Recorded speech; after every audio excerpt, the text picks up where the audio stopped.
Now, if you're like me, you love Power Query, but sometimes you have to send that Excel file to somebody else. And then when they open it up, that path to Power Query, or what you were using Power Query to pull in another file, is a absolute path. So how do you make that a relative path so that when you send it to someone, it always works on their computer? I'm going to show you how. Stick around in this video.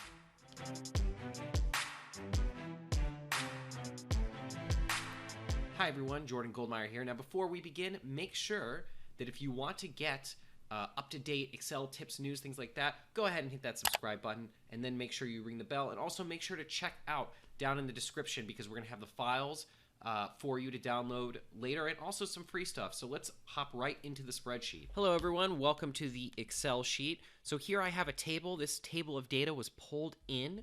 I already did that work for you. If I go ahead and I double click this right here, so I'm going to open my Power Query editor. I just pulled this in from another file, and I'm going to show you that. So from on the Home tab, I'm going to click Advanced Editor. Take a look at this. Under the File Contents, right here, what we see is that I am pulling in an absolute reference to the file. So if I go send this to someone, and they have the same file name on their computer because I'm testing it on mine, but I'm giving it to them as a consultant, right, as a developer, if they were to run it, it wouldn't work. So how do you fix that? A problem I've run into many times. I'm going to show you how we do that. I'm going to go ahead and leave this right here. The first step is you want to create a new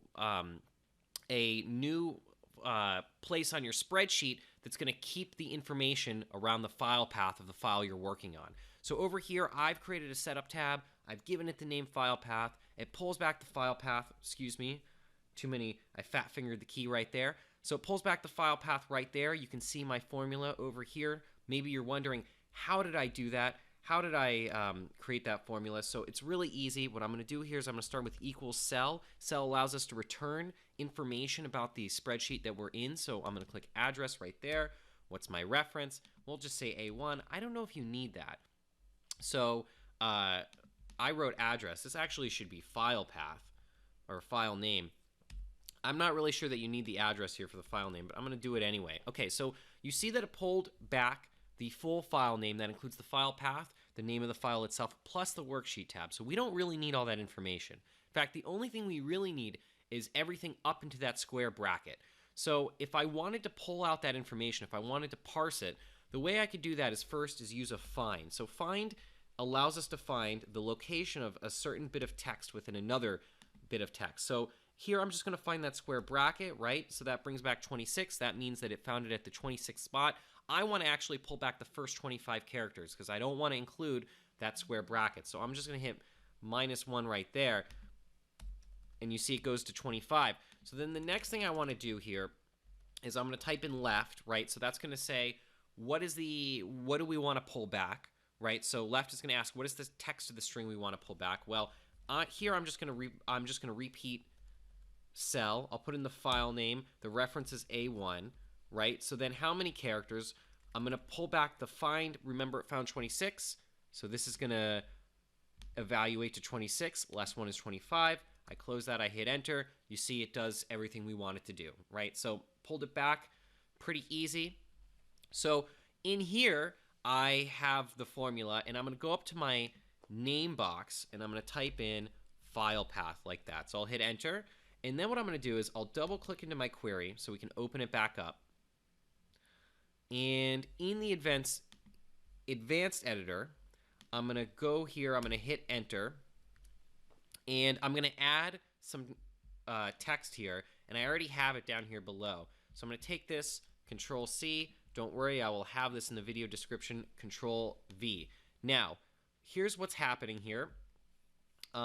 We have a named range called file path. Now, I know this because I practiced this. When I pasted this, it says file path with a capital P, but I named it with a lowercase p. So I'm going to replace that. Here's what this does. It's going to, and I don't have to replace it here, but just for consistency, I'm going to. I am pulling the data from that named range in this first bit of M code, and I'm assigning it to a M variable called file path. And then over here, where it says sample text, I'm going to edit this. So I'll add a few spaces. I'm going to replace the quote right there. And then over here, I'm going to hit delete, and I'll type in file path, and then I'm going to use the ampersand, right? So it concatenates it. So basically, whatever comes in file path, it's going to concatenate this sample table.xlsx to it. Now, if you're wondering what does this code up here do, the content 0, column 1, I got to tell you, I am new to M, so I'm not quite sure yet. If you know, feel free to tell me in the comments, but I do know that this works. So just to make sure we're going to test it, I'm going to hit done. Fingers crossed, it's going to run through it. Look, it worked perfectly. No changes. We're all good. If you want to just double test that, just click refresh preview. And it worked perfectly. Thanks everyone for watching this episode of Excel TV. I know it's been a minute. My computer motherboard fried, and I had to get some more equipment to make sure this worked, but we're going to be back with more videos, so stay tuned, stick around, leave a comment, like us on Facebook, check us out on Twitter, and also check me out check us out at Excel.tv. Until next time, keep on excelling. Thanks everyone.